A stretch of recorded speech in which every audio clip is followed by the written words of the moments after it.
man's first successful full-scale flight in 1903.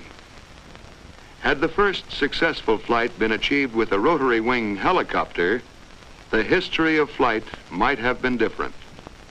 The achievement of all others and established the fixed-wing aircraft. But the moving wing still had its advocates. For the first 30 years of the century, they went on trying to make machines which would rise vertically into the air.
In 1907, Breguet produced the first helicopter to leave the ground with a pilot aboard.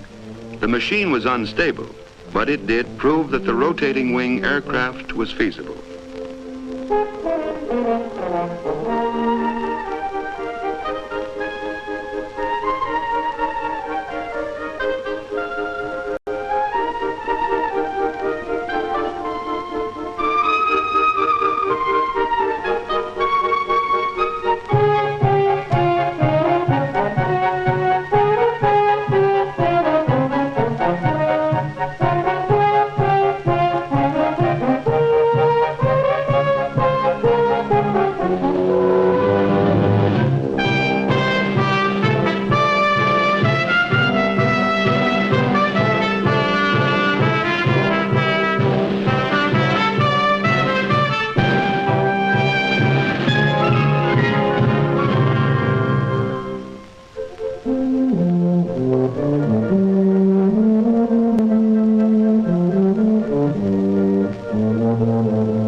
But all these early machines were unstable, and for safety, the aircraft had to be tethered to the ground. The stability of a rotary wing aircraft is particularly difficult. First, the rotation of the blades tends to make the body of the machine turn in the opposite direction. This can be counteracted either by a small vertical tail rotor driven by the same engine as the main rotor, or by two sets of main rotors revolving in opposite directions. Secondly, when the machine moves forward, one blade of the rotor is moving with the airflow, while another is moving against it. The airspeed of a blade increases as it turns towards the nose. This produces unequal lift and therefore instability. The answer to this problem was to hinge the blades so that they could flap and could also speed up or slow down relative to each other. Juan de la Cierva discovered this and so managed to smooth out much of the irregularity of lift. This solved another problem. As the blades of the rotor are no longer rigidly fixed, They are held in position only by centrifugal force. The whole structure is therefore relieved of a great deal of strain. The Cierva aircraft, like this C-19, all use this principle of the flapping blade, but they were not helicopters. They were autogyros. In an autogyro, the propeller produces forward motion, and the rotor is turned by the aerodynamic forces acting on it, and not by the engine. The autogyro was in fact an airplane on which the wings were replaced by a rotor.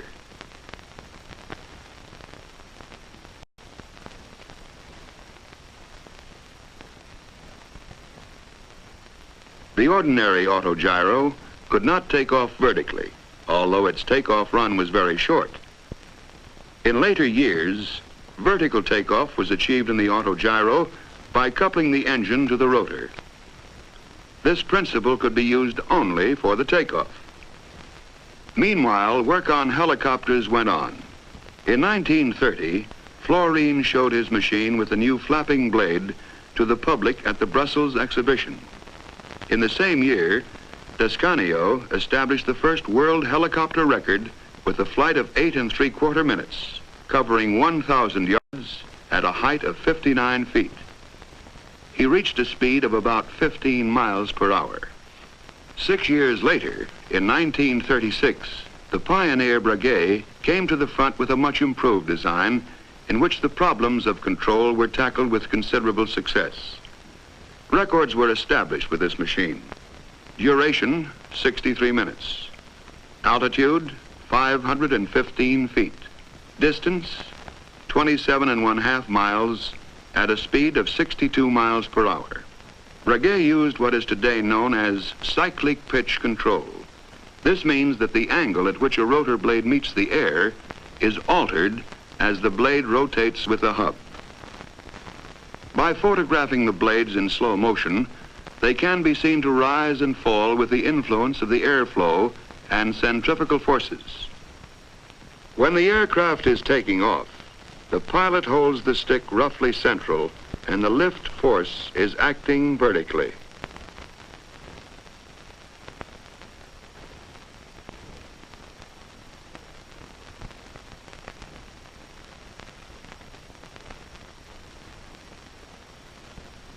The pilot moves the stick forward.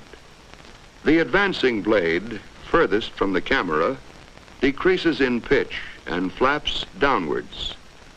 The retreat blade, nearest the camera, increases in pitch and flaps upwards. In effect, the rotor is tilted forward. It thus becomes the means of accelerating the aircraft forward as well as the means of supporting it in the air. The pilot decides to turn to the right. Stick right. The blade on the left flaps up. The blade on the right flaps down. The aircraft goes into a right-hand turn. In 1937, the first really successful helicopter, the Fokker Achilles, was announced. The flexibility and control of this machine were demonstrated when Hanna Reich flew it inside the Berlin Sports Stadium. Then another of the pioneers, Igor Sikorsky, who had been working on helicopter design from the beginning of the century, achieved success in America. All these discoveries helped to produce the helicopter as we know it today. It's still curious to look at, but it can fly in a way even surpassing the flight of birds. It takes off and lands, hovers in the air, and even turns a full circle over the same spot. Helicopter design is constantly progressing. The precision of control is something of which Descanio could only have dreamed. The British Bristol 171, a single rotor type, carries 3 passengers as well as the pilot. In contrast to the sleek lines of the Bristol is the angular body of the giant Air Horse, produced by the Pioneer Company started by the late Juan de la Cierva. The engine used in this helicopter is so powerful that the 3 rotors can lift a total weight of just over 8 tons. This enormous capacity at last fills a gap between usual helicopters with their limited loads and the airplane. At the other end of this scale, the Sierra Company has produced a small sister to the Air Horse, a neat-looking 2-seat personal helicopter called the Skeeter. The Ferry Company's Gyrodyne is one of the world's fastest helicopters. Here we see it traveling at 124.3 miles per hour. The Gyrodyne uses an offset propeller to counteract the torque reaction of the main rotor. This has the added advantage that the propeller gives additional thrust to drive the aircraft. In France, Louis Breguet, one of the leaders of helicopter technique, designed this 3-seater using superimposed contra-rotating rotors. A development of the pre-war German Fokker Achilles keeping the original rotor configuration has been made by Sud-Est and is designed to carry 6 people. Another French company, Sud-West, have developed an experimental helicopter with a rotor driven by jets at the blade tips. One of the attractions of the jet-driven helicopter is that as the driving force is at the tips of the blades, there is no torque reaction to correct, and tail rotors and such devices are not needed. Jet-driven rotors have also been developed in America.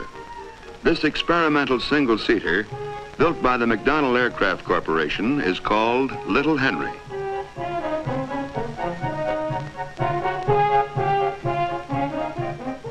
The no-hands flying of this Hiller Hornet demonstrates well the great stability of helicopters employing jet-driven rotors. Helicopter types and designs are unending. The silhouette of the Sikorsky S-51, one of the first helicopters to go into large-scale production, is familiar throughout the world. It flew the first certificated U.S. helicopter airmail route, speeding airmail from the Los Angeles airport to the downtown post office and on to adjacent communities. The Sikorsky, now being built in England by Westlands, has been used for experiments in carrying mail by night, flying blind between 2 large towns. These services portend the day when large helicopters like this Sikorsky S-55 and the Bell HH-12 will be in regular service, carrying mail, passengers, and cargo between nearby cities and surrounding suburban areas.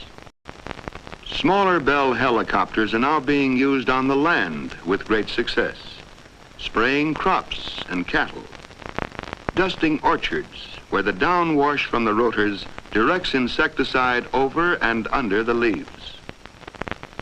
Rotor downwash is also used for a strange form of harvesting. It's a simple way of gathering walnuts which can't be damaged by their forceful descent. The helicopter is serving in the expansion of our vital oil reserves, transporting exploration parties swiftly and economically to hard-to-reach locations. In addition, it can also serve as a work platform for precise geological readings.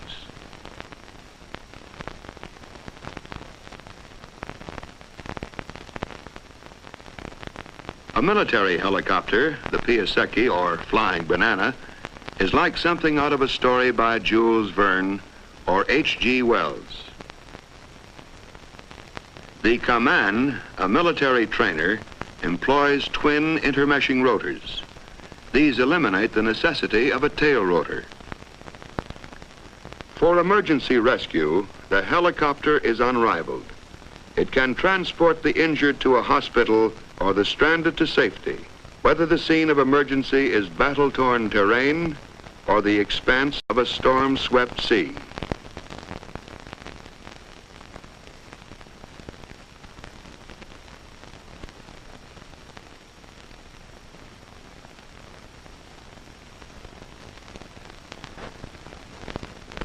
Admiral took 1946 Antarctic expedition for surveys more detailed than could be undertaken by a conventional aircraft. A good example of a small helicopter with an all-round view is the Hiller 360 with its Perspex bubble front. It is excellent for police control of traffic, aerial inspections, and similar work. The helicopter has provided new vantage points for the tourist. There is no better way of seeing the Grand Canyon. For herding cattle or elk, there is the comfort of a helicopter with its large field of vision and its ability to fly slowly. The helicopter has been used to do work that seemed impossible.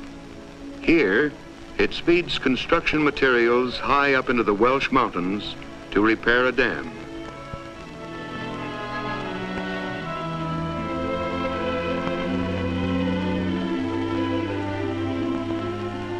Yes, the helicopter has arrived. Prehistoric to look at, but so versatile that it fills an important gap in transport. Rotary wing flight is now a reality. The helicopter is part of a fantastic future in which you and I may fly about in our own private aircraft. But we must not be led astray by a dream. The helicopter will not supplant the car or the airplane, but as chemists and engineers continue their unending search for better fuels and lubricants for flight, for lighter and more powerful gasoline engines, for more efficient jet engines, and for improved airframe designs, the helicopter will enable us to fly with a freedom we've never had before.